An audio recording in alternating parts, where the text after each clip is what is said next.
દર્શક મિત્રો, આપ નિહાળી રહ્યા છો અભિનવ સુરત ન્યૂઝ. જોઈએ આજના મુખ્ય સમાચાર. મોડી રાત્રે મગદલ્લા અને ઉમરા ખાતે ભાડુઆત મકાન અંગે સુરત સિટી પોલીસની મેગા ડ્રાઈવ. મોડી રાત્રે 50થી વધુ સુરત શહેરના પોલીસ કર્મીઓ દ્વારા સરપ્રાઇઝ ચેકિંગ હાથ ધરાયું હતું.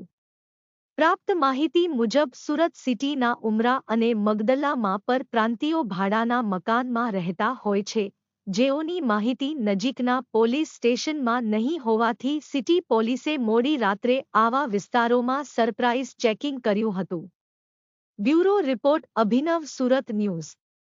રિપોર્ટર કલ્પેશ ગાંધી, કે અને સાગર મોદી, સુરત.